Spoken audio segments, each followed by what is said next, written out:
सांगितलंय कुठं मिळते कुठे तुझ्या पॉडकास्ट मध्ये. हा सांगितलं असं करतो बघा आता नाही म्हणजे 2.5 तास आठवड्याला जर का आपण 2 कानांच्या मध्ये आहोत त्यांच्या, तेवढा वेळ ते घरच्या लोकांशी पण बोलत नाहीयेत लोक. तर आपलं रिलेशन फारच डीप रूटेड झालंय. आरपार इज अ स्टार्टअप. सगळे चॅनल्स बंद पडतील आत्ता या क्षणाला, कारण की आता युट्यूबच्या रेव्हेन्यूवर चॅनल चालवण्याचे दिवस गेले. डिजिटल कॉन्टेंट आहे ना हा शेतीसारखा झालाय, जोडधंदेले पाहिजे त्याला. पैशाबद्दल बोलताना फक्त मला एक उर्मिलाबद्दल पैशाचंच सांगायचं आहे. मी खूप आधीपासून तिच्यासोबत काम केलंय. मला वाटतं मागतोय की काय ते माझं राहिले होते, इनवॉइस पाठवलंय मी. आता लग्नाला गेलोय, पॉलानी साडी नेसली, आम्ही एक व्हिडिओ काढला, पण मी रोज साडी नेसू नाही शकत. तुला प्रेमात पडतात मुली, मला लव्ह लेटर्स देतात हा एक्झिबिशनला वगैरे, आणि मला असं मी सुकीर्तल दाखवते, सुकीर्त म्हणे नक्की मुलगीच आहे का ही, ऍब्सोल्युटली फ्लर्टिंग आहे. बऱ्याचशा मुली दादा म्हणूनच भेटतात, त्यामुळे तो आधीपासून उर्मिलाताई दादा, तर ते काय ते आपल्याला कॉलेजपासूनच सवय, त्यामुळे ऍक्सेप्ट केलं ते. दाजी नाही. माझा हा प्रश्न आहे की जो मलाही बऱ्याचदा विचारला जातो आणि तुम्हाला विचारला गेलेलाच असेल की यातनं तुम्हाला पैसे किती मिळतात.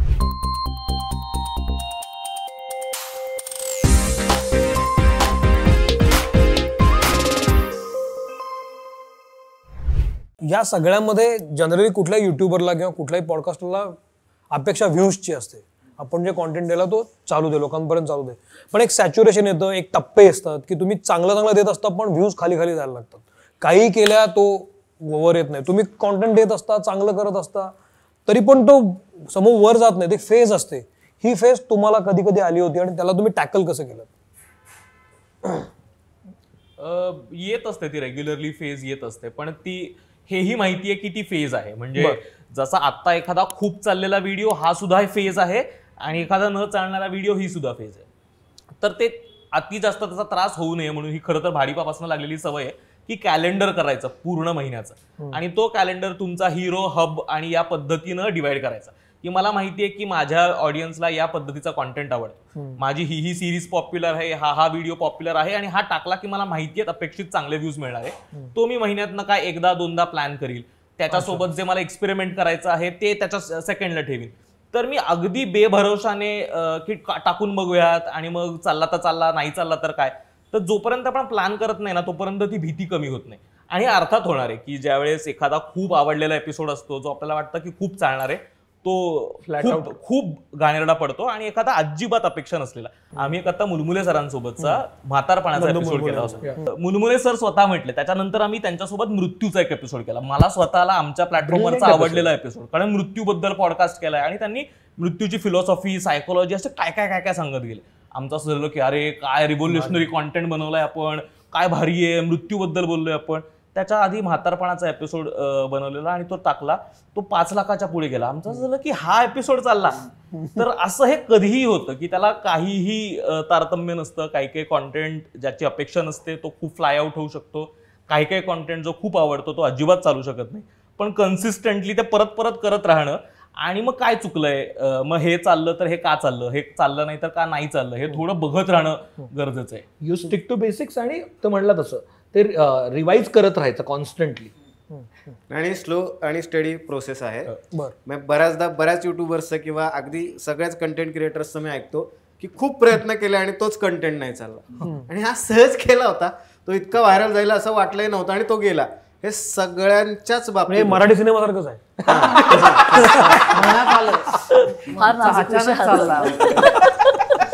आणि भीती तेव्हा वाटते जेव्हा आपण ठरवून हिरो कॉन्टेंट बंद करतो.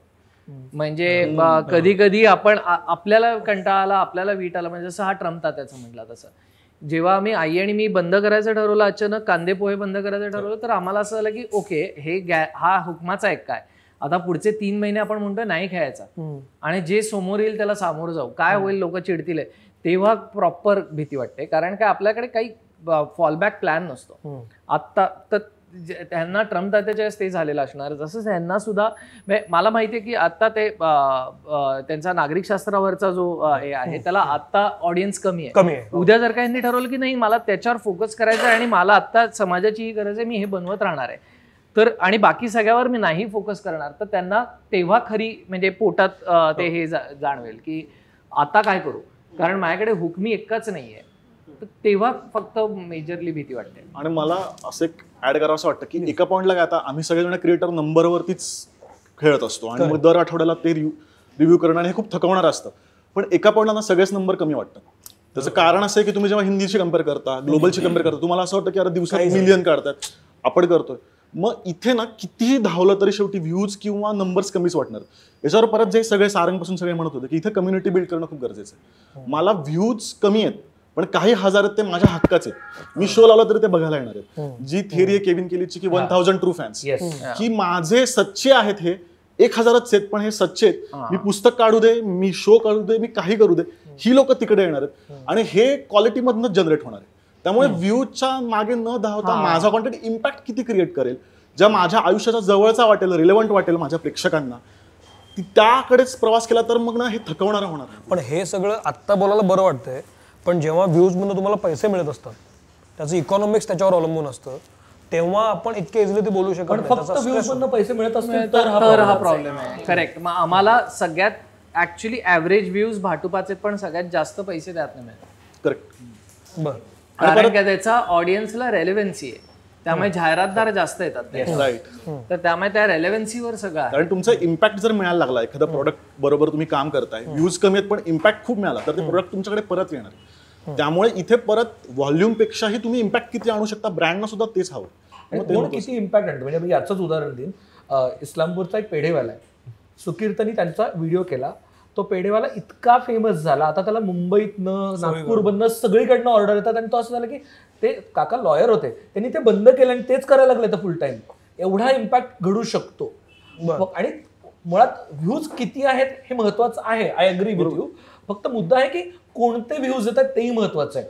म्हणजे नॉट समजा आता मी मेंटल हेल्थवरती एखादा व्हिडिओ केला आणि त्याला 2 लाख व्ह्यूज आले, आणि वेअरॅज काय बाबा आपण एखादा गॉसिपवरती व्हिडिओ केला आणि त्याला 1 मिलियन व्ह्यूज आले, तर ऍडव्हर्टायझरला काय म्हणणं आहे की बाबा तो बघताना काय बघतो, मला ह्या 2 लाख लोकांना प्रोडक्ट विकणं जास्त सोपं आहे, कारण का त्याचा बॉन्ड आहे. म्हणजे दोन्ही कॉन्टेंट इम्पॉर्टंटच आहे, दोन्ही कॉन्टेंटची व्हॅल्यू वेगळी आहे. पण ऍडव्हर्टायझर बघताना बघतो की ओके मला हे 2 लाख पण चालणार, कारण मला हा ऑडियन्स आहे, त्या ऑडियन्स पर्यंत तुम्हाला पोहोचता आलं पाहिजे, एवढाच मुद्दा. म्हणजे target audience for the advertiser. Clickbait title बघून जो तुमच्याकडे व्ह्यूवर आलाय तो तसाही टिकणारा नाहीये, तो तेवढाच बघून आलेला आहे. त्यामुळे हे जर का गिमिक तुम्हाला कळलं तर तुम्ही कायम असेच व्ह्यूवरशिप जनरेट करण्याचा प्रयत्न करता, जी कायम कनेक्ट राहील तुमच्यासोबत.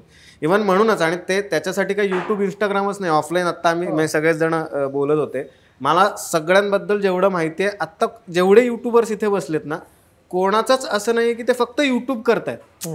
त्यांचे शोज आहेत, त्यांच्या वेगवेगळ्या गोष्टी आहेत. म्हणजे यांचं तर मासिक पण आहे मला वाटतं, काहीतरी कॉमिक आहे. हा येईल. सो इतक्या वेगवेगळ्या गोष्टी सगळ्याच जण, किंवा मर्चंडाईज आहेत अनेक जणांची, सो ते प्रत्येक जणच करतंय. त्यामुळे आपण आता तरी मला वाटत नाही इथे बरीच जण सगळे काम करतायत. सो व्ह्यूज जास्त मिळवायत, फक्त व्ह्यूज जास्त मिळवायत, यासाठी कोण विचार करत असेल. डिजिटल कॉन्टेंट आहे ना, हा शेतीसारखा झालाय, जोडधंदे दिले पाहिजे त्याला. बरोबर आहे. दुधाचा बी व्यवसाय पाहिजे, मग दुधातनं काहीतरी प्रोडक्ट बी बनवलेले पाहिजे. रील सुटलं असं काय मग त्या शेळात नाही काहीतरी. आणि एक मुद्दा असा आहे की अनफॉर्च्युनेटली व्ह्यूज वरती आपलं गणित बांधलं जाऊ शकत नाही मराठीमध्ये, कारण मराठीचा आरपीएम कमी आहे. जर हिंदीत एखाद्याला 1 मिलियन व्ह्यूज आले तर त्याला खूप छान पैसे मिळतात, त्याच्यात त्याची प्रोडक्शन कॉस्ट निघू शकते.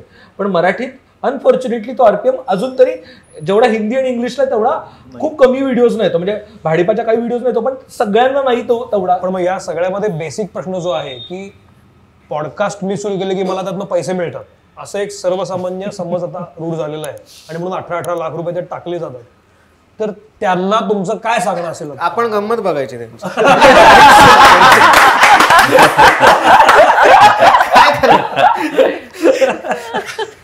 नाही, मला असं वाटतं कुठल्याही क्षेत्रात कोणीही जेव्हा डोळे झाकून असं, म्हणजे ऍक्टिंग मध्ये पण तेच होतं ना पूर्वी हेच सगळं ऍक्टिंग. म्हणजे आरामनगर मध्ये फिरलं की हेच वाटायचं, लाईनीच्या लाईनी लागलेल्या असायच्या.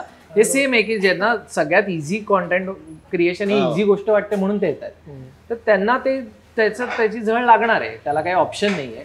जसंच पूर्वी ऍक्टिंग सगळं घरदार सोडून मी मुंबईला गेलो आणि मग मी स्टेशनवर राहिलो आणि ते कौतुकाचं नाहीये ते तुम्हाला म्हणजे फक्त तेवढ्यानी नाही होणार आहे. स्टेशनवर खूप लोक राहतात मग त्यातला एक नवाजुद्दीन होतो आणि हे होतं त्यामुळे ते समजलंच पाहिजे आणि ती झळ लागलीच पाहिजे असं. आणि एक सांगू का की म्हणजे आता पैसे आहेत ना अगदीच मान्य आहे की त्याशिवाय नाहीच सस्टेनेबल होणारच नाही आणि प्रत्येक जणाला पैसे कमवायचे. पण मला तरी वाटतं की इथे जे सगळे क्रिएटर आहेत ना फक्त पैसे कमवायचे म्हणून कोणी झालेलं नाही. काहीतरी स्वतःचं म्हणणं आहे आणि काहीतरी म्हणतात ना खरं म्हणजे खाज आहे तर तीच व्यक्ती चालू करू शकते. पैसा हे एकमेव मोटिवेशन आहे ना हे तुम्ही नाही चॅनल तुमचा आणि ज्यांना जे पैशासाठी आलेत ना ते करोडोमध्ये कमवतात त्यांच्याशी आपल्याला कम्पेअर करण्याची गरजच नाही.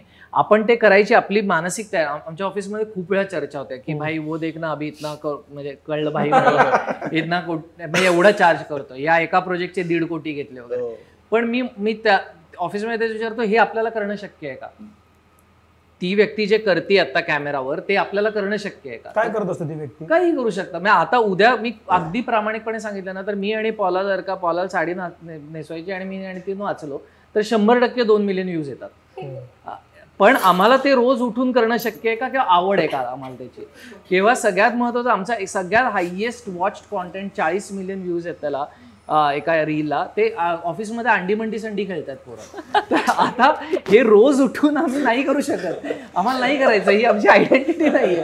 तर मी ते 40 असं करावं का वाटलं काय ते हे असं शूट करून त्या दिवशी ऑफिसमध्ये काहीतरी किडे करून एक टाकलं होतं आपण. त्या दिवशी काही मूड असू शकतो ना. आता लग्नाला गेलोय पॉलानी साडी नेसली आम्ही एक व्हिडिओ काढला पण मी रोज साडी नेसू नाही शकत तिला की आता तू रोज साडी नेस आपण रोज आहे ना डान्स करू मराठी गाण्यांवर. हे थोडंच कर. आपलं काय आहे आपल्याला काय म्हणायचंय त्याच्यावर आहे. त्यामुळे व्ह्यूज पैसे हे सगळं त्याच्यावरच डिपेंडेंट आहे की मला काय करायचंय. आणि आम्ही साडी नेसली तर अजून जास्त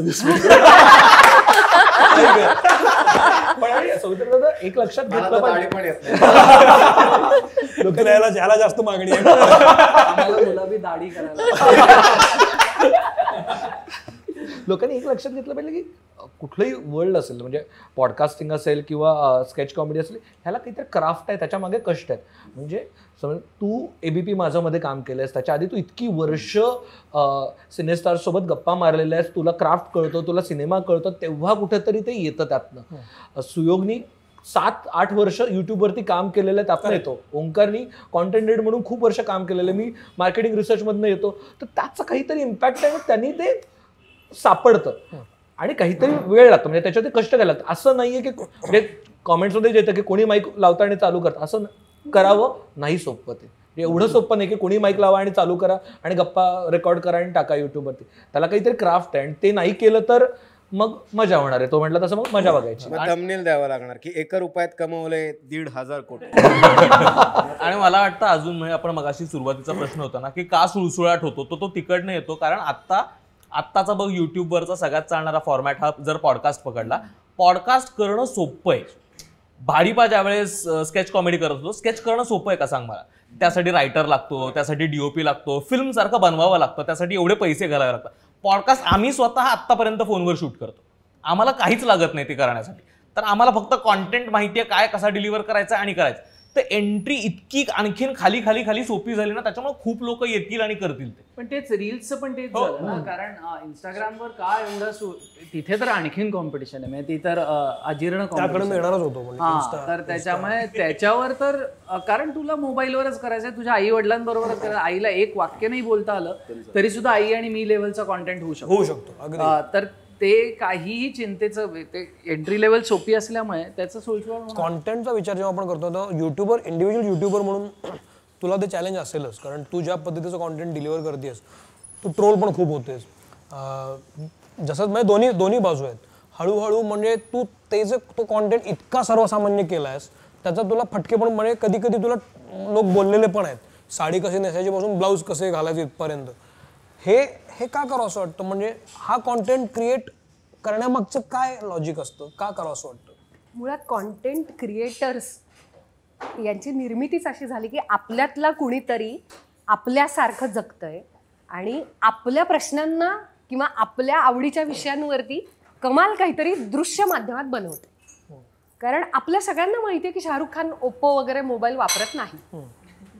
ही तफावत आहे. उर्मिला जेव्हा एखाद्या साडीचं प्रमोशन करते तेव्हा ती ऍक्च्युली साडी नेसते, ती ऍक्च्युली त्या वस्तू लावते, चेहऱ्याला वापरते आणि त्याच्यामुळे उर्मिला आपलीशी वाटते आणि त्याच्यामुळे उर्मिलाचा कॉन्टेंट बघावासा वाटतो, तिच्यावरती विश्वास बसतो आणि क्रेडिबिलिटी, विश्वास हेच माझं भांडवल आहे. ज्या दिवशी ते जाणार त्या दिवशी मी माझं दुकानाचा शटर बंद करायचं. आणि ही जी विश्वासार्हता आहे हेच माझं भांडवल आहे आणि हेच माझं सर्वस्व आहे. आणि त्याच्यामधूनच हा जो मधला आहे की असे सेलिब्रिटीज की जे अशा गोष्टींचं प्रमोशन करतात जे कदाचित त्यांच्या जगण्यात आयुष्यात नाही आहेत, पण कॉन्टेंट क्रिएटर्स त्यांच्या जगण्यातून, त्यांच्या वागण्यातून, नॉन फिक्शन स्पेशली माझ्यासारखे, तर माझ्या कॅटेगरीमध्ये ब्युटी, फॅशन, मेकअप या सगळ्या स्त्रियांशी रिलेटेड जे इश्यूज आहेत, तर हे सगळे मला प्रॉब्लेम आलेले असतात, माझी वाट लागलेली असते, माझे पैसे वाया गेलेले असतात, मला फोड आलेले असतात आणि तेव्हा मी कॉन्टेंट बनवते. त्याच्यामुळे तो चालतो, कारण की तो खरा असतो, त्याच्यामुळे ते चालणं आहे. आणि हा बोल. येस. पण असं कधी झालं का की बाबा तू मेकअप केलायस आणि दुसऱ्या दिवशी फोड आले तुला, हो ते पण तू दाखवलंस? हो, त्याचं आणि मला भोगावं पण लागलं. मला फनी मुवमेंट सांगायला आवडेल. एखाद्या ब्रँडचं खूप मोठं कलेक्शन असतं हां, आणि एका ब्रँडच्या त्या कलेक्शनमधले सगळेच्या सगळे प्रॉडक्ट अतिशय कमाल किंवा सगळेच्या सगळे प्रॉडक्ट भयानक भंगार असं कधीच नाही होत. कोणता तरी एक ऍक्च्युली त्यांना तो बनवता आलेला असतो कमाल आणि काही ऍब्सोल्युटली वर्क करत नाहीत किंवा हानिकारक पण असू शकतात. तर नेमकं माझ्या वाट्याला एका ब्रँडचा असं प्रॉडक्ट आलं की ज्यानं मला ॲब्सोल्यूट ॲलर्जी, रॅश, मला बाहेरच जाता येईना, आगाग व्हायला लागली आणि उलट डॉक्टरांकडे जावं लागलं. आणि मग मी त्याचा रील बनवला आणि मला त्याला खूप प्रतिसाद की अरे तू खरं सांगितलं वगैरे, आणि मला पण आनंद वाटला की आपण खरं बोललो, जे आहे ते सांगितलं वगैरे असं. आणि मला आणि सुकीर्ताला माहिती असतं की नंतर या ब्रँडचा आपल्याला मेल पण येणार नाहीये, कारण आपण यांच्याविषयीचा रील बनवून टाकलेला आहे जो खरा आहे. त्याच्यानंतर मेल येतो बऱ्याचदा, तर कोणी ओळखीतला असेल तर नंबर काढून सुकीर्ताला कसं काय उर्मिलाने तो बनवला व्हिडिओ वगैरे, असे पण लोकांनी झापलेलं आम्हाला आहे. पण कंपनीचे लोक की कंपनीचे लोक डायरेक्ट ब्रँड पण आता ब्रँडशी पण डायरेक्ट कनेक्ट होता येतं. त्याच्यानंतर मग त्यांनी काही जे खूप चांगले ब्रँड्स असतात ना, ते आणखी प्रॉडक्ट पाठवतात की हे वापरून बघ तू. आणि मग मी खरंच तोंडावरती पडले की त्यांचे दुसरे प्रॉडक्ट इतके कमाल आहेत की मलाच तेव्हा मी त्याचा पण व्हिडिओ केलाय की हे नव्हतं मला आवडलेलं, पण मला हे जेन्युअनली आवडलेलं आहे. आणि मग तेव्हापासून मी संपूर्ण त्या ब्रँडलाच नावं ठेवायचं बंद केलं. माझ्या लक्षात आलं की ते प्रॉडक्ट चांगलं किंवा वाईट असू शकतं, त्याच्याविषयी बोलायचं. संपूर्ण कंपनीचं काहीच एक गोष्ट, कलेक्शन एंटायर चांगलं किंवा वाईट नसतं, असे मला खूप अनुभव आले.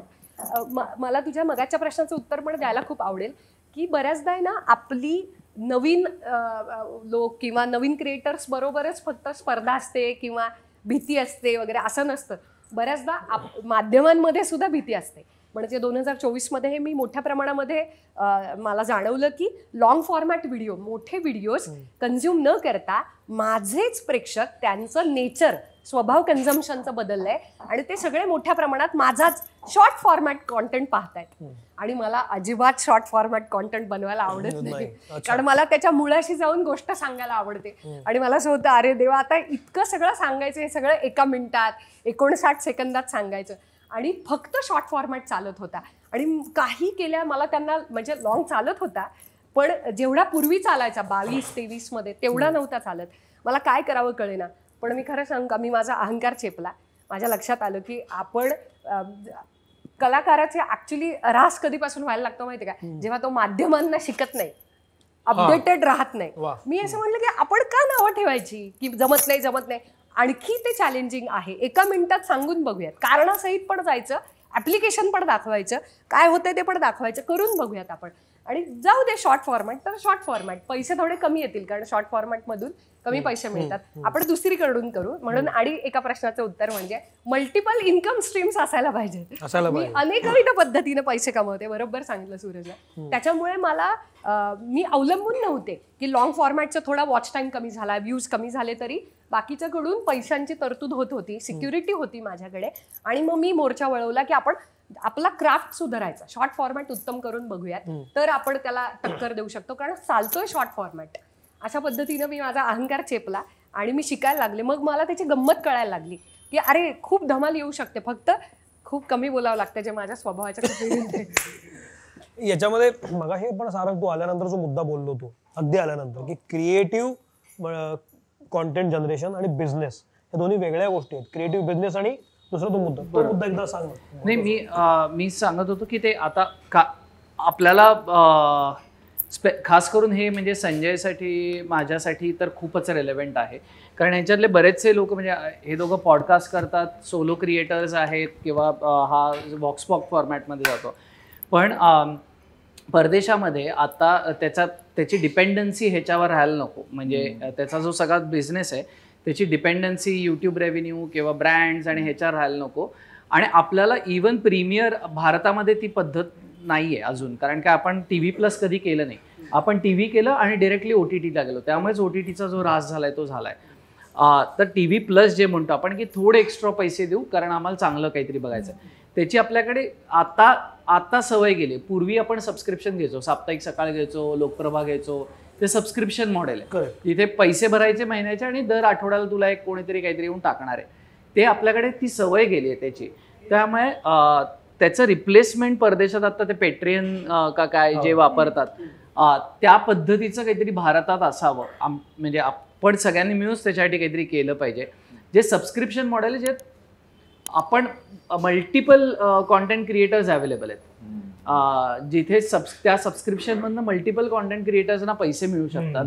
आणि ते मग जर का ते फंडेड म्हणजे जे आपण म्हणतोय ना की लाईव्हमध्ये त्यांना येऊ देत. कारण काय जेन्युअनली आत्ता मी जर का 1000 तिकीटं इथे बालगंधर्वला फुल केला शो, तर मला जेवढं उत्पन्न मिळतं त्यातनं आणि प्लस मला हवं ते कॉन्टेंट करायला मिळतं, ते उत्पन्न माझ्या एका महिन्याच्या इन्कम एवढं आहे यूट्यूबच्या किंवा असं. तर त्यामुळे ते अतिशय गरजेचं आहे की या प्रकारे पेट्रियनसारखं जर का काहीतरी भारतात तयार झालं तर वेबसिरीज हा आम्हाला खूप स्ट्रगल. म्हणजे मी गेल्या वर्षी 5 केल्या होत्या वेबसिरीज या गेल्या फायनान्शियल इयरमध्ये. यावर्षी 2 वर आलाय तो आकडा आणि मला माहिती आहे की पुढच्या वर्षी 1 करणंही अवघड जाणार आहे. तर ते खूप कॉम्प्लिकेटेड आणि त्यासाठी हे मॉडेल्स येणं गरजेचं आहे. आता तुम्ही पैसे कसे उभे करता?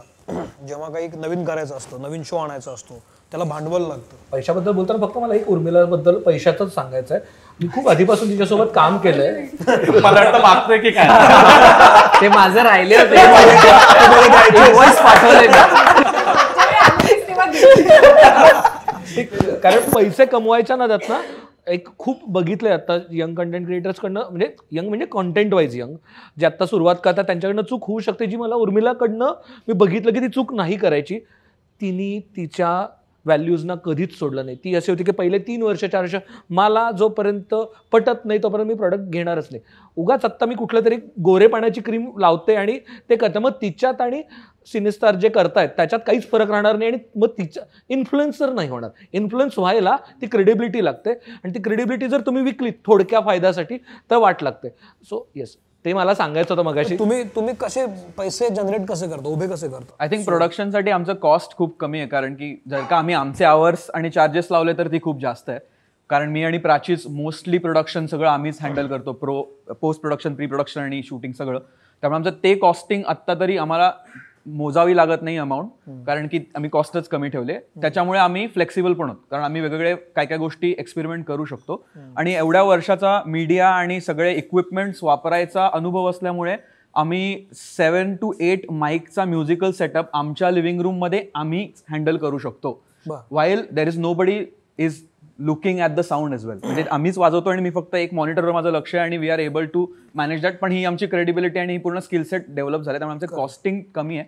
त्यामुळे आम्हाला तेवढी मुभा आहे. पण आता 2025 मध्ये आमचं पूर्ण एम त्याच्याकडे आहे की how can we build team, किंवा ॲटलिस्ट सेटअप आमचा अजाईलच राहील, कारण मी अजाईल सेटअप आम्हाला जास्त कम्फर्टेबल असतो, कारण की आम्हाला मूव्ह पण करता येतं बऱ्यापैकी. पण तेच आहे, युट्यूब रेव्हेन्यू आहे पण तो वर खाली होत असतो सारखा, त्यामुळे you can't rely on that. पण काय झालं, माझा जन्म झाल्यापासून माझ्या घरात नोकरी करणार कोणीच नव्हतं, सगळं बिझनेसच आहे, म्हणजे दापोलीला सुद्धा आमचा. त्यामुळे बाबांचं आमचं शोरूम आणि गॅरेज वगैरे असल्यामुळे बाईकचं मला माहिती होतं पावसाळ्यात बाईक विकल्या जात नाही, त्यावेळेस सीझन डाऊन असतो. त्यामुळे सीझन डाऊन होणं हे फार अप्रूप नाहीये त्याचं, इट्स अ सायकल. त्यामुळे त्याचा असं काय शॉक लागत नाही. त्यामुळे ते आय थिंक लहानपणीपासूनच बघितल्यामुळे ते एक डेव्हलप झालंय की हा हे वरखाली होतच असतं. त्यामुळे ते एक आहे. आणि आता त्याच्यामध्ये तुम्ही माझा अमुक खासरे आहे किंवा अमुक तमुक आहे किंवा मराठीकडे, तुम्ही एक स्टेप वर जेव्हा जायचं ठरवता, जरा मोठं होऊया आता आपण, थोडंसं विस्तरूया, तेव्हा त्याचं इकॉनॉमिक्स कसं मॅनेज करता तुम्ही लोक? कसे कुठून पैसे आणता? लोक देतात पैसे तुम्हाला? मला वाटतं कनेक्शन्स फार महत्त्वाचे असतात तुमचे. मी मराठी किड्यामुळे आमच्या बाबतीत बऱ्याचदा असं घडलं, सुरुवातीपासूनच घडत आलं आहे की आम्ही जनतेत जातो, त्यामुळे खूप पॉलिटिशियन्सचं म्हणणं असतं तुम्ही आमच्यासाठी कंटेंट करा, एखादं वाक्य घ्या आमचं वगैरे वगैरे. याच्यामधनं कनेक्शन्स बिल्ड झाले. किंवा कंपन्यांचं पण तसंच होत होतं की तुम्ही जरा आमचं प्रॉडक्ट अशा पद्धतीने दाखवा वगैरे, किंवा आमच्या प्रॉडक्टसाठी शूट करा वगैरे, तुमचं बॉक्स पॉप करा वगैरे.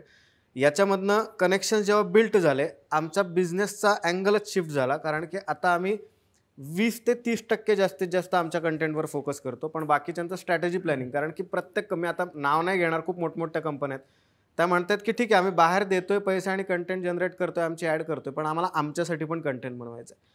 असं प्रत्येक चौकात 4 ते 5 जण चांगले चांगले बिझनेसेस पण दिसतात आणि मोठमोठे बिझनेसेस पण दिसतात. सो आमचा तरी फोकस असतो की ज्यांना कोणाला डिजिटलवर यायचं आहे, ज्या कंपनीजला यायचं आहे, किंवा इंडिव्हिज्युअल पर्सनॅलिटीज असू देत, पॉलिटिशियन्स असू देत, ते जेव्हा येत आहेत तेव्हा त्यांना स्ट्रॅटेजी प्रोव्हाइड करायची. त्याच्यानंतर व्हिडिओ प्रोडक्शन, ऑडिओ प्रोडक्शन करायचं. स्टोरी टेलवर अनेक ऑडिओ बुक्स आमचे तयार होत असतात. सो हा आमचा मेन बिझनेस आहे. शिवाय आमचं जे मर्चंडाईजचं आहे ते आम्ही मराठी किड्यापासून अजून थोडं आता वेगळं केलं आहे, किडेबाज.com नावाने. सो तिथनं आमचे टी-शर्ट्स विकत घेणं हा एक रेव्हेन्यू जनरेट झाला आहे. शिवाय अर्थात आम्ही असा पण पूर्वी एकदा विचार करत होतो की आपण एखादा क्लास घ्यावा का, किंवा मास्टर क्लास वगैरे घ्यावा का, पण उर्मिलाचं बघितल्यावर मग मी बॅकआउट झालो थोडा. म्हणलं नको, जिथे स्त्री आली तिथे म्हणजे विषयच संपवणार आहे. उर्मिला म्हणजे नाहीच ना, म्हणजे सूरज नाही असूच शकत नाही, कंपॅरिझन नाही. म्हणजे ते मार्दवत चेहऱ्यावर नाहीये, ते गोडवाच माझ्या चेहऱ्यावर नाहीये, त्यामुळे उर्मिला नाही म्हणजे 2025 मध्ये तू काहीच करू नको, अनेकांची फोटो चालतील. तुम्ही आमचा पूर्ण वेगळा म्हणजे ह्या सगळ्यामध्ये आम्हाला धरूच नको दोघांना. आमचे जे प्रोडक्शन कॉस्ट आहेत किंवा आम्ही जे करतोय त्याला त्याचे पैसे आणि ह्याचं कंपॅरिझन नाही आहे, त्यामुळे ते एका कॅटेगरीत नाही जाऊ शकत. नाही मी तुम्हाला वेगळंच पण नाही, जनरली कुठले क्रिएटर्स एकतर जसं म्हणलं युट्यूब रेव्हेन्यू, आणि जर तुमचे व्हिडिओ चांगले चालत असतील तर तो चांगला रेव्हेन्यू जनरेट होतो. दुसरे म्हणजे ऑफकोर्स ब्रँड्स आहेत, ब्रँड्स तुम्हाला अपफ्रंट येतात. आणि चांगली गोष्ट अशी झाली आहे 2024 मध्ये मी म्हणेन, आधी कसं होतं की जे ब्रँड्स येत होते ना ते सगळे इंटरनॅशनल किंवा नॅशनल लेवलचे, त्यांना ऑलरेडी इन्फ्लुएन्सर मार्केटिंगचं महत्त्व कळलंय. मराठी जे ब्रँड्स होते ते थोडे चाचरत होते, त्यांना वाटत होतं की आपण इन्व्हेस्ट केले रिटर्न मिळणार आहे का. पण 2024 मध्ये खूप जास्त अवेअरनेस आणि इम्पॅक्ट क्रिएट झाल्यामुळे मराठी ब्रँड्स पैसे घेऊन खूप तयार झाले इन्व्हेस्ट करण्यासाठी क्रिएटर्ससाठी. आणि ही खूप मोठी गोष्ट आम्हाला जाणवली, कारण आम्ही करताना पण जवळजवळ 1.5-2 वर्ष हे नॉन मराठी ब्रँड सोबतच करत होतो मी आणि उर्मिला. पण गेल्या 1 वर्षात स्वतःहून, म्हणजे आधी नाहीतर मराठी लोकांचं असं होतं नाही वस्तू देतो आम्ही म्हणायचो की आम्ही स्टाफला थोडीच लिपस्टिक देणार होतो असं आम्ही म्हणायचो. तर शेवटी ती गोष्ट 2024 मध्ये झाली. आणि अफिलिएशन पण खूप मोठ्या प्रमाणावरती आता उदयाला येते की तुमच्या सेलमधनं तुम्हाला पर्सेंटेज मिळणार. हा नायका आणि बाकी अफिलिएशन होता, पण आता युट्यूब स्वतः अफिलिएशन मोठा प्रोग्राम घेऊन येतोय. थोडक्यात आता युट्यूबवरनं परत अमेझॉनवर जाणं त्यांना नकोच आहे, तिथेच तुम्ही शॉपिंग करा. आणि तसं बीटा व्हर्जन आम्ही ट्राय केलं. आणि तेच होतं की नंतर इंडिव्हिज्युअलवर जेव्हा विश्वास निर्माण होतो, तुम्ही काय वापरता ते आम्हाला वापरायचं असं होतं. आणि तू जसं म्हणलास की पुढची स्टेप काय क्रिएटरची, तर स्वतःचं प्रोडक्ट घेऊन येणं. जे आम्ही एक जर्नल स्वतःचं लॉन्च केलं होतं मागच्या वर्षी, आणि आता पण आम्ही 2-3 प्रोडक्ट्स, मास्टर क्लास युट्यूब हे सुद्धा आमचं प्रोडक्ट होतं. आणि प्रत्येक जण मर्चंडाईज किंवा वेगवेगळ्या माध्यमातून स्वतःच प्रोडक्ट घेऊन येतात. आणि परत तेच आहे की काहीतरी आता मी वेगळंच प्रोडक्ट आणणं असं नाही, ते आमच्या कॉन्टेंटची साधणारं ते प्रोडक्ट पाहिजे. पण जेव्हा जनरली आता अशासाठी तुम्ही जेव्हा कोलॅब करता, फॉर एक्झाम्पल एक्स नावाचा एक ब्रँड माझ्याबरोबर आला आणि आता आपण काम करतो, त्याने आपल्याला लिक्विडिटी पण दिली, त्यांना जेव्हा सोबत घेऊन मी काम करतो तेव्हा त्याचा इम्पॅक्ट व्ह्यूजवर पडत नाही? ते क्रेडिबिलिटीमुळे खूप हे होतं. आणि ना काही गोष्टींचं मी लिटरली डूज आणि डोंट्स, हे करायचं हे अजिबात करायचं नाही हे मी लिहून ठेवलेलं आहे. त्याच्यामुळे खूप सारे ब्रँड जातात, पैसे पण बऱ्याचदा मिळत नाहीत. मला आणि सुकीर्ताला तर म्हणतात की यांना बहुतेक कमवायचेच नाहीयेत पैसे, त्यामुळे त्या मधल्या एजन्सीज असतात ते तर कावलेलेच असतात. उदाहरणार्थ सांगते, स्क्रिप्ट एक खूप उत्तम उदाहरण. ब्रँड्सना आजकाल घाणेरड्या जाहिराती करणाऱ्या ॲडिश स्क्रिप्ट घेऊन यायचं असतं. म्हणजे मी फक्त आता 4 बुंदोवाला असं करायचं फक्त बाकी असतं. मग माझ्यात आणि वेगळ्या म्हणजे ॲक्टर्समध्ये काय फरक आहे? मी क्रिएटर आहे आणि ॲक्टर आहे, हा माझा स्ट्रॉंग पॉईंट आहे ना. आणि इतकी छान कम्युनिटी बिल्ड केली आहे मी, मला माझ्या पद्धतीनं लिहू दे ना, द्या ना महिनाभर आधी पडून माझ्या ड्रॉवरमध्ये पडू दे ना ते प्रॉडक्ट. माझ्या टीमला मी वापरायला देणार, वेगवेगळ्या रंगांच्या वेगवेगळ्या स्किन टाईपच्या लोकांना वापरायला देणार, मी वापरणार. मला खोटं पडू दे, चांगलं म्हणू दे, खराब होऊ दे ती बॉटल, पण मला त्याच्यातून जाऊ दे, मी लिहिणार आणि मग मी ते बनवणार. आता या सगळ्या मंडळींना एक तुमच्या प्रत्येकाच्या मनात नेहमी जो प्रश्न असतो तोच मी विचारणार आहे आणि त्याला कसं कोण उत्तर देते आपण बघूया. माझा हा प्रश्न आहे की जो मलाही बऱ्याचदा विचारला जातो आणि तुम्हाला विचारला गेलेलाच असेल की यातनं तुम्हाला पैसे किती मिळतात, किती मिळतात पैसे तुम्हाला याच्यातनं सांगा. शोधतोय मी तरी आज. असं कुठं असतंय प्लीज. हा ते बघ त्यांना ताटच सरकवलं डायरेक्ट. यांनी ऑफिस काढले, यांनी ऑफिस काढले त्यामुळे यांनी सुरुवात केली. करोडो रुपये मिळतात. आम्ही उत्तर असे जेव्हा पैसे असा प्रश्न विचारतो तुम्ही काय उत्तर देतात, किती पैसे मिळतात तुम्हाला? आता 13 जणांची टीम आहे, त्यांचे पगार देण्यात मिळतात आणि रेंट देण्यात पण. वा बर. आमची 7च लोकांची टीम. नाही पण म्हणजे एकदा बिल्ड झाल्यानंतर चांगले पैसे मिळतात. बर सारंग दादा. नाही, आकड्यांमध्ये बोलायचंय कसं करतो? नाही, आकडे तू सांग. समजणे वाले कोण? अच्छा, आमचं कारण मी नाही, कारण आम्ही आधी म्हटलं तसं की आमचं प्रोडक्शन कॉस्ट खूप हाय आहे, त्यामुळे आम्हाला फंडिंगची पण गरज पडते. आम्ही फंडिंग म्हणजे काय प्रॉपर जसं आपण स्टार्टअपला फंडिंग असतं तसं फंडिंगनीच चालू केलं, तेव्हाच हे सगळे आमच्याकडे हे होते. पण त्या काळात कोविड झाला, म्हणजे कोविडची लाट आली आणि त्याच्यामुळे we exhausted every single penny. कारण काय त्या काळात आम्हाला कोणाला योग्य वाटत नव्हतं नोकरीवरनं काढणं किंवा काही स्टाफ कमी करणं, प्लस स्टाफ वॉज डिलिव्हरिंग. तेव्हा आमचा ग्रोथ रेट पण सगळ्यात हायेस्ट होता, तेव्हाच आम्ही 1 मिलियन क्रॉस केली पहिले. त्यामुळे आमची गणितच वेगळी आहेत. हे खास करून प्रेक्षकांना मला सांगायचं की इंडिव्हिज्युअल सोलो म्हणजे पॉडकास्ट बनवणं, सोलो क्रिएटर बनणं हा वेगळा इकॉनॉमिक गेम आहे आणि आमच्यासारखं प्रोडक्शन हाऊसच ऑलमोस्ट, पण ऑन यूट्यूब हे पूर्ण वेगळं गेम आहे. आता एक मी आकडा सांगू शकतो, म्हणजे बेरोजगारचं बजेटच 1,40,00,000 होतं. किंवा आता जे गाणं केलं आम्ही ह्याचं मोती बरोबर दिल्ली दिवाळी, त्याचं बजेटच 65 होतं. तर म्हणजे त्यातले फक्त आमचं नाही, यशराज हे ते एवढे सगळे आर्टिस्ट त्यांना त्यात फीचर व्हायला हवे होते, त्यांना एक सर्टन क्वालिटी हवी होती, त्यांना साऊंडची क्वालिटी एक सर्टन हवी होती, प्लस ब्रँडच्या डिमांड्स असतात की आम्हाला प्रीमियर ऑडियन्स टार्गेट करायचा आहे, प्रीमियम ऑडियन्स, मग त्याचा एक वेगळा आहे. त्यामुळे यू कांट कम्पेअर. पण पैसा खर्च होतो, उधारीवर चाललंय माझं सगळं. नाही पण रेव्हेन्यू कोटींमध्ये आहे, पण दॅट डझंट मीन प्रॉफिट. हे म्हणजे असं झालं की सिनेमानं नफा केलाय 5 कोटीचा, पण प्रोडक्शन कॉस्ट 12 कोटी आहे. हा करेक्ट. त्यामुळे नफा केलाय भरपूर इतरांपेक्षा जास्त, पण तोट्यातच आहे. त्या मानाने पॉडकास्टरचे हात सध्या त्या तुपामध्ये आहेत, कारण की इंडिव्हिज्युअलला पण सध्या प्रमोट व्हायचंय, त्यामुळे ते त्यांना म्हणजे ते 18 लाख म्हणून हिंदीला, पण ते हिंदीला हा नाही म्हणजे खर्च करतात ते वेगळ्या चॅनल्सवर. तुम्हाला माहित नाही, तुमचे आमचे असे बरेच एकत्र पण दिसलेत मला खूप ठिकाणी. सो त्यांचा 18 लाख खर्च झाला. एक गोष्ट अशी सुद्धा आहे की तुम्हाला पैसे मिळतात, पण जेव्हा तुम्हाला पैसे मिळायला लागतात आणि गोष्टी ग्रो होतात ना, तेव्हा मग तुम्ही अजून कॉन्टेंट वरतीच ते पैसे टाकता आणि मग त्यावेळेस तुमचा कॉल राहतो की तुम्हाला सेफ राहून ते पैसे जास्त हे करायचे आहेत का त्यात अजून, जसं आता सारंग म्हणला की अजून नेक्स्ट लेवलला जाण्यासाठी ते वेगळ्या लेवलला रिस्क घेतात आणि ते पण एका पद्धतीचं खूप मोठ्या प्रमाणात ग्रो होणं. तुम्हाला ठरवायचं आहे की तुम्हाला पैशांच्या बाबतीमध्ये ग्रो व्हायचं आहे का वेगळ्या पद्धतीने, बेस ऑडियन्स असेल किंवा इम्पॅक्ट, हे तुम्हाला ठरवायचं. म्हणजे तुम्हाला आडवं वाढायचं आहे का उभं तुम्हाला करायचंय. परत ते की तुम्हाला म्हणजे गल्लीतलाच मी हलवाई आहे पण मी प्रॉफिटेबल आहे का, माझ्या खूप साऱ्या ब्रांचेस आता प्रॉफिटेबल नाहीये पण माझ्या खूप ठिकाणी आहे, हा कॉल तुमचा असणार आहे. Aarpaar is a startup. This is nothing to do with आपलं लीड मीडिया जे मेन आहे.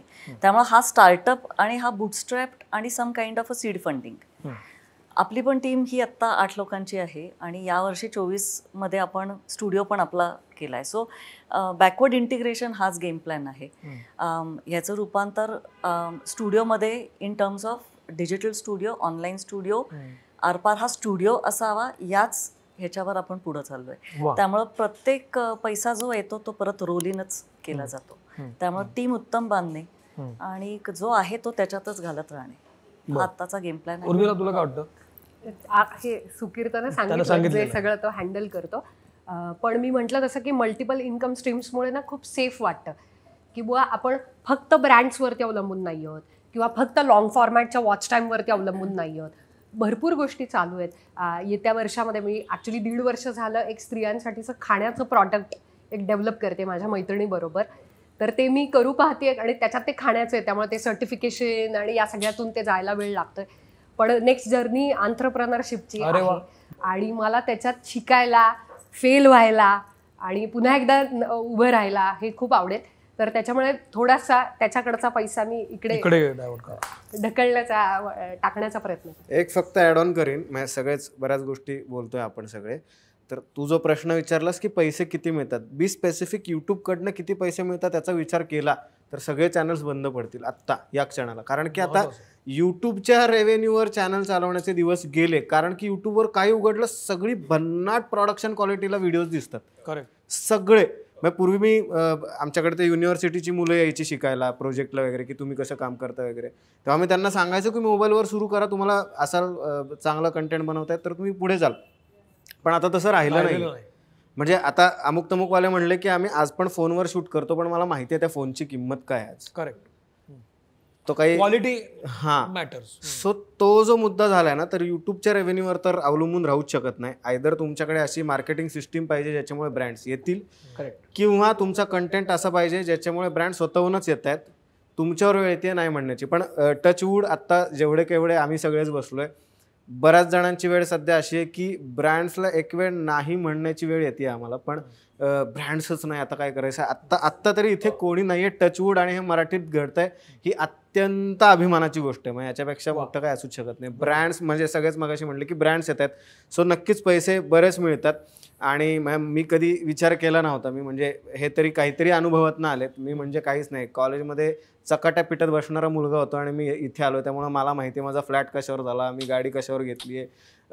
मला कधी वाटलं नव्हतं की मला EMIवर आयफोन घेता तरी येईल, EMIवर सुद्धा. कारण की आमच्या वडापावची गाडी आज सुद्धा आहे माझ्या वडिलांची, त्यामुळे मी कधी याचा विचार केला नव्हता. पण आज आयफोन घ्यायचा म्हणलं, परत आज नवीन अपडेट आलाय, तर मी असा फार विचार करण्याची गरज नाहीये.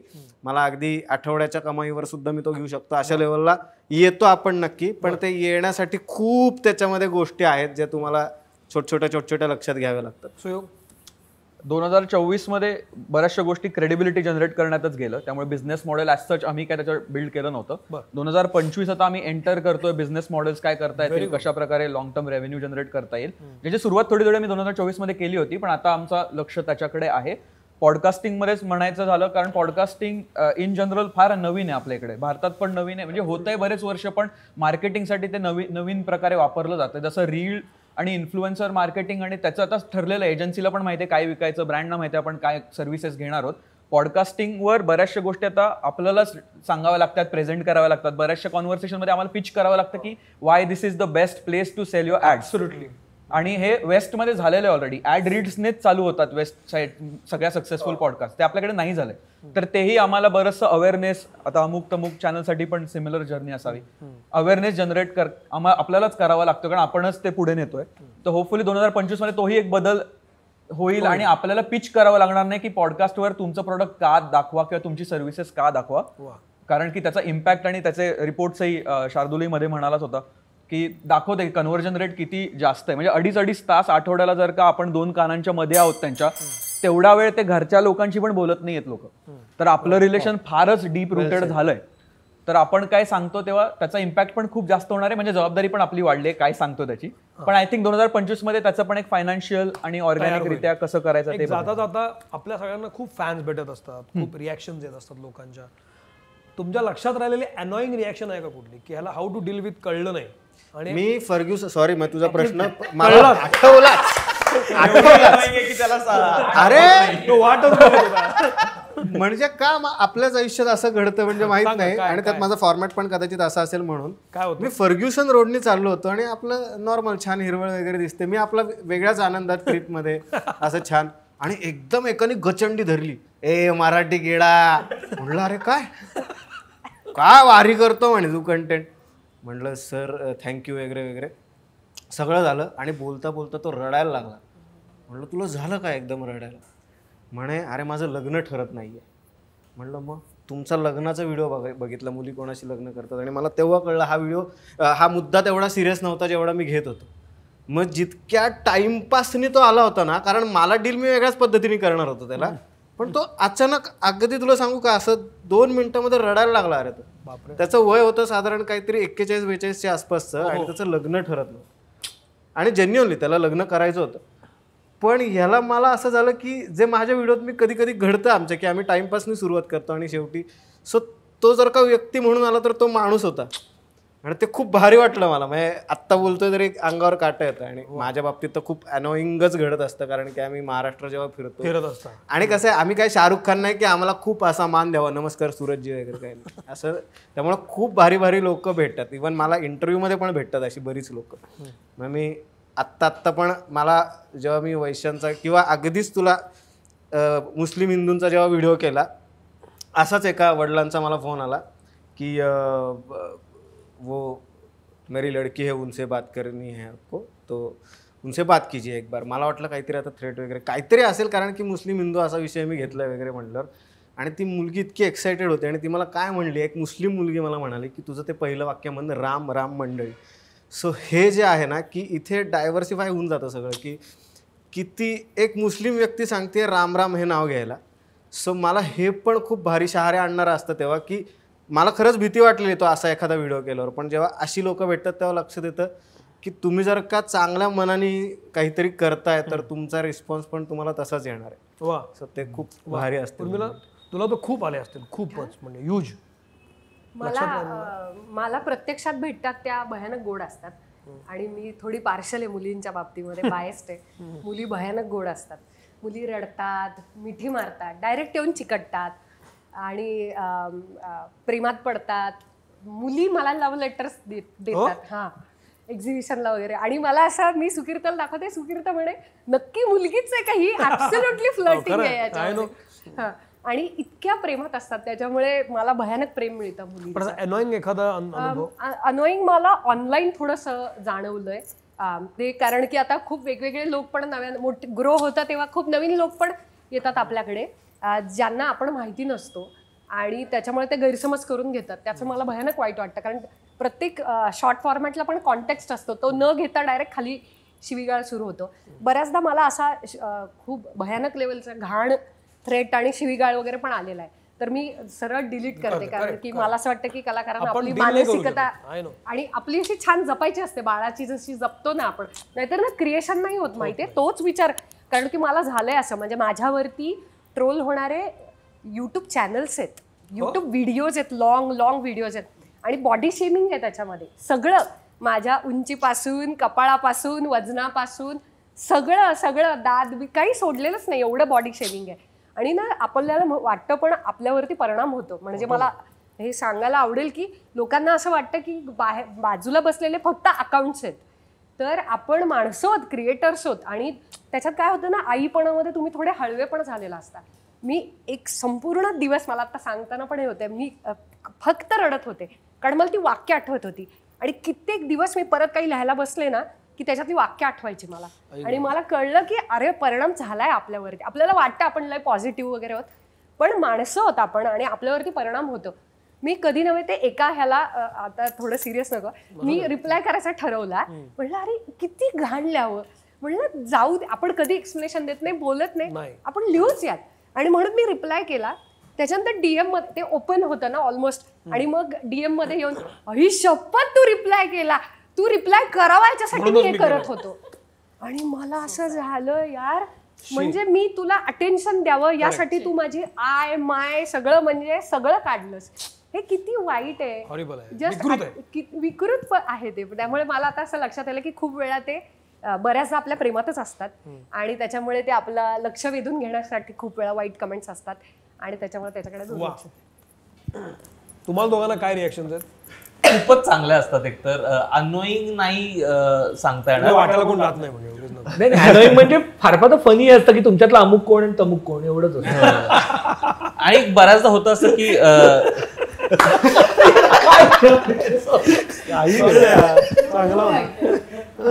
आणि बऱ्याचदा होतं असं की त्या काका काकूवाल्या एज ची खूप लोक पॉडकास्ट बघतात आणि मग ते आले एकदा कुठेतरी आम्ही फूड कोर्टवर होतो आणि त्या काकू आल्या आणि त्यांनी हात धरून ठेवला आणि त्या जाऊच देईनात आणि त्या हातात हात धरून आणि मग त्या थांबल्या तिकडे. मग काकांना बोलावून आणलं मग मुलाला बोलावून आणलं मग मुलीला बोलावून आणलं. एकतर आमचा पॉडकास्ट फॅमिली म्हणून बघतात लोक खूप जण, असा फॅमिली कॉन्टेंट असल्यामुळे. तर लोक मग भेटले की मग माझ्या बायकोला तुमचा फोटो दाखवायचा आहे, मग तिला व्हिडिओ कॉल करू का, आणि मग ते जे फक्त हाय हॅलो वरनं थांबताना मग ते ह्याला फोन करायचा आहे, मग त्याला करायचा आहे, मग ते घरातल्या गोष्टी सांगत जातात. कारण टॉपिक्स असे डिस्कस करतो आपण, मग एक कोणीतरी काकू त्यांच्या डिवोर्सची स्टोरी सांगत बसल्या, आणि मग ते असं आपण आता पहिल्यांदा भेटतो ना, आपली काही ओळख नाही, पण त्यांना असं वाटतं ह्याला रोजच भेटतो, मग ते जे सुरू होतात मग ते थांबत नाही. पण ते फार गोड असतात, फार प्रेमाने असतात. म्हणजे परवा मृत्यूचा एपिसोड झाल्यानंतर ओंकारला एका आजोबांनी फोन केला आणि ते दीड तास त्यांचा एक्सपिरियन्स, म्हटलं की माझा मृत्यूकडे बघण्याचा पर्स्पेक्टिव्हच बदलला. मी खूप घाबरत होतो आणि अचानक त्या 1.5 तासात म्हणजे आम्हाला असं की आम्हालाच कळलं नाही की काय लेवलचा इम्पॅक्ट पडतोय आपण करतोय तसा. खरी गोष्ट. सुकीर्त नाही, आधी मला तुझ्या 2 जबाबदाऱ्या आहेत, तुला आलेला अनुभव आणि ह्याच्याशी कसं डील नाही, बऱ्याचशा मुली वेगळा दादा अनुभव त्याला सतत देतो. बऱ्याचशा मुली दादा म्हणूनच भेटतात, त्यामुळे तो आधीपासून अनुभव उर्मिला ताई दादा, तर ते काय ते आपल्याला कॉलेजपासून सवय, त्यामुळे ऍक्सेप्ट केलं ते. दाजी नाही दाजी नाही दादा. तर ते पण नाही, मला सुकीर्त जी चॅनलच्या बाबतीमध्ये असं काही असं वियर्ड असं काही नाही, पण ऑफकोर्स भेटल्यावरती विदाउट रेफरन्स लोक डायरेक्टर तुला तिकडचं का नाही आवडलं वगैरे विचारतात. एक फनी इन्सिडेंट असा होता, म्हणजे हे लोक जे कमेंटवरती असे अग्रेसिव्ह होऊन येतात ते ऍक्च्युली कसे असतात. तर एकदा झालं असं, नरसोबाच्या वाडीला गेलो होतो आणि एक मुलगा मागे लागला होता माझ्या कॅमेरामॅनच्या की मला कविता येते आणि ती प्लीज शूट करा. तर त्यांनी तो खूप वैतागून त्यांनी शूट केली. तो माझ्यापाशी आला नव्हता आणि मग मी जो काउंटरवर माणूस होता त्याला विचारलं कोण आहे. त्यांनी सांगितलं हा मंदिराच्या मागे राहतो वगैरे, हे सगळं झालं. मी म्हणलं ओके. जेव्हा व्हिडिओ तो रिलीज झाला तेव्हा मला इन्स्टावरती खूप शिव्या आल्या की तू माझं नाही घेतलं असं, आणि खूप घाणघाण शिव्या. तेव्हा काय मी टॉयलेटमध्ये होतो, वेळ होता, तर मी त्याला म्हणलं की तू त्या मंदिराच्या मागे राहतो ना, थांब आत्ता मी बोलतोय पोलिसांशी. तर तो मला म्हणला सॉरी दादा माझं हॅक झालं वगैरे त्याला. तर मी त्याला म्हणलं की मला एक म्हणलं 200 वेळा सॉरी म्हणून लिहून पाठव. तर मी कॉपी पेस्ट नको म्हणलं, सॉरी लिहून पाठव. मग त्यांनी पाठवलं. मी म्हणलं आता एक स्टोरी टाक की मी असा वेडेपणा केला आणि ते माझी चूक झाली वगैरे. ते त्यांनी सगळं केलं. त्याच्यावरनं मला एक जाणवलं की जो असा खूप अग्रेसिव्हली कमेंट करतो तर त्याच्यात असं काही नसतं. आणि मला परत तेच वाटतं की आता याच्यामध्ये कसं आहे माहिती आहे का, की जनरली जर तसं प्रमाण बघितलं हेट कमेंट्स किंवा कुठलं, तर ते 0.5% पेक्षाही कमी असतं. करेक्ट. व्ह्यूज आणि तुम्ही, कारण आपण किती कंटेंट आपल्याला आवडतं पण आपण कमेंट करायला जात नाही, त्यामुळे तेच पण ते लक्षात आपल्याला ते राहतं. तर असं कोण एखादा भेटला किंवा तू समजा कोल्हापूरला गेलायस आणि एक मिसळ तुला फार आवडलेली नाही आणि नंतर तू इथं पुण्यात आल्यानंतर कोल्हापूरचा कोणतरी माणूस भेटला आणि ते तुम्हाला का आवडलं नाही? हो ते आहेच. मला मराठवाड्यात ऑफेंड, मी त्यांना म्हणलं की तुम्ही ऑफेंड होऊ नका, हे मी माझं वैयक्तिक मत सांगतो ते आहे की नाही. पण एखादी गोष्ट तुला आवडलीच कशी नाही, मग तुला तर मी घेऊन जातो, तेव्हा चांगली त्यांनी करून दिली नसेल तुला, असं ते थोडंसं होतं.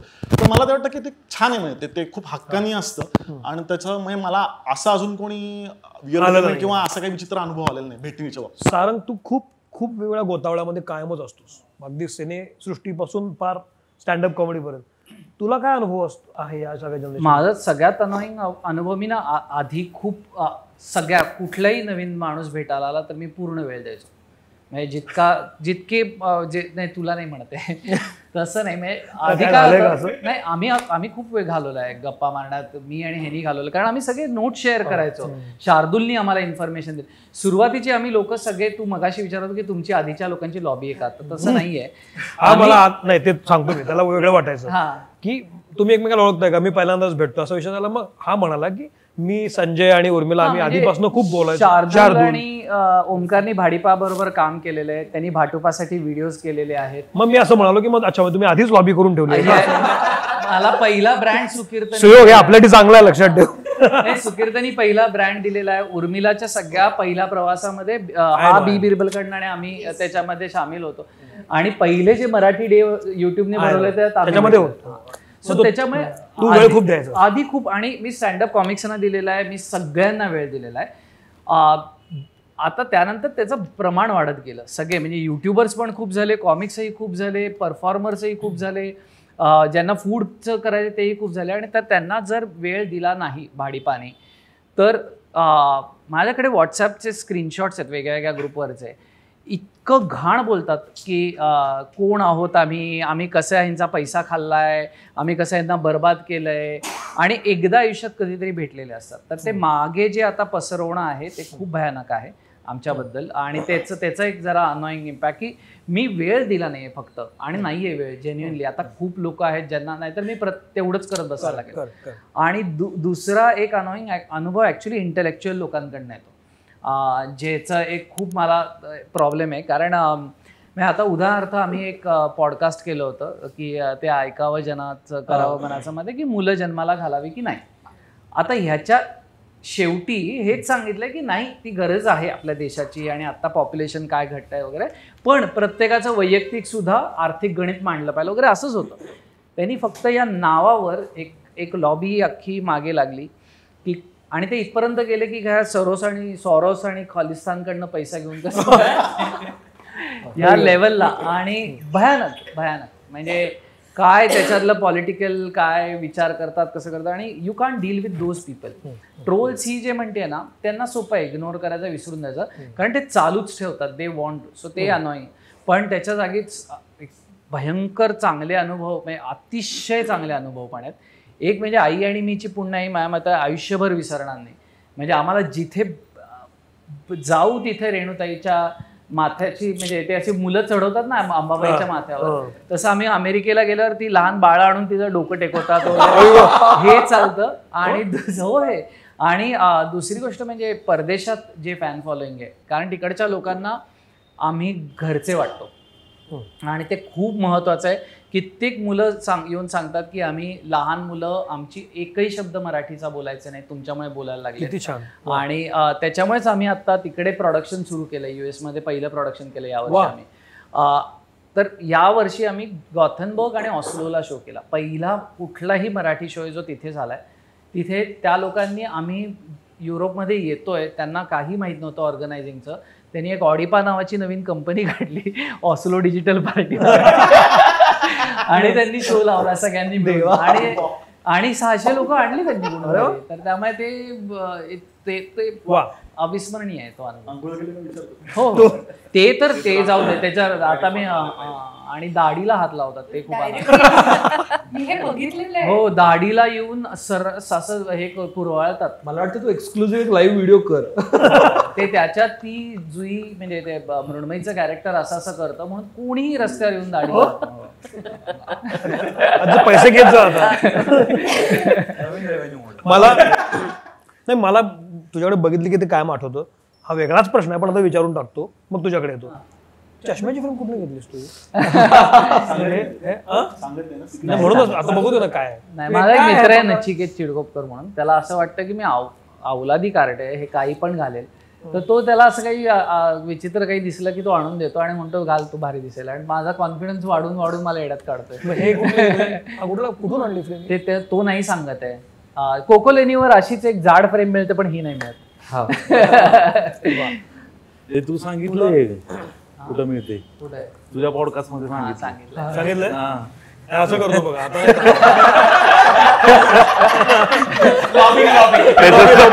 मी म्हणत होतो हेच आहे, या पॉडकास्ट मधून त्या पॉडकास्ट मध्ये खासरेचे फॅन एकदम डेंजर आहेत, एक नंबर आहेत सगळे. म्हणजे परवा एक ठिकाणी मी मुलाखतीला गेलो होतो, असं लाईव्ह सगळी मुलाखत होती आणि पब्लिक होतो समोर.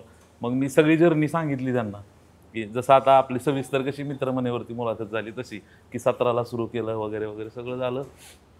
एक जण आला, सगळं झाल्यानंतर फोटो काढा म्हणला, 2014 पासून सबस्क्राईब केलंय. आणि म्हणला डोनाल्ड ट्रम्प जे आहे ना, तुमच्या आधी म्हणला मी एक व्हिडिओ टाकला होता ब्लूटूथवर, तो लय व्हायरल झाला होता.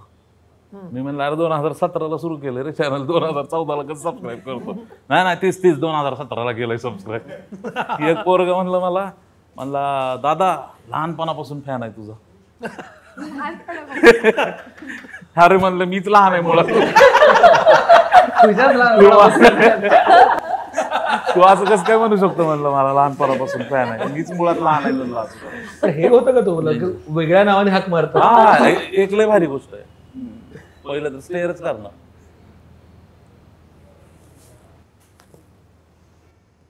चॅनल ना युट्यूब, मी तीच म्हणलं याला बारीक करता बरं का, लांबूनच आहे ते. काय टेन्शन चालेल तरी ठीक आहे. मला असं तुम्ही रीला बनवता ना?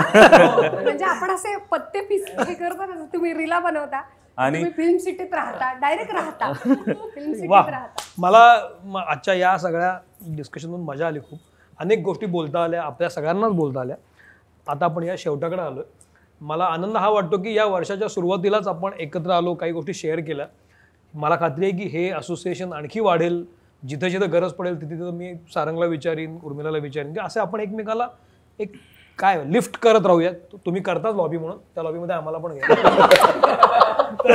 तर तुमच्या सर्वांचे मनपूर्वक आभार, तुम्ही इथं आलात. आणि हे जे संमेलन आहे, मराठी युट्यूबर संमेलन जे झालं, ते पुन्हा एकदा मी सांगतो की Peter cafe, Apte road, Pune आणि सुवत्व स्टुडिओज यांच्या सहकार्यामुळे झालं. आणि अर्थातच गिफ्टिंग पार्टनर अश्मन. तर या तिघांचेही मनपूर्वक आभार. तुम्हा सर्वांचे आभार की खूप शॉर्ट नोटीसवर वेळ देऊन तुम्ही आलात आणि बोललात. तर इथं थांबतो मी. हा एपिसोड कसा वाटला मला जरूर सांगा. ही सगळी मंडळी सोशल मीडियावर आहेत, तुम्हाला माहितीच आहेत, त्यांनाही सांगा, मलाही सांगा. आणि जसं मी नेहमी म्हणतो की आपण चांगली माणसं जोडली जाणं फार महत्त्वाचं आहे.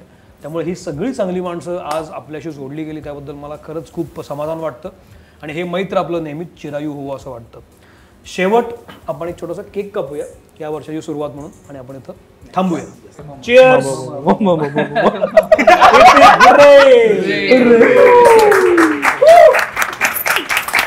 वा वा वा वा वा.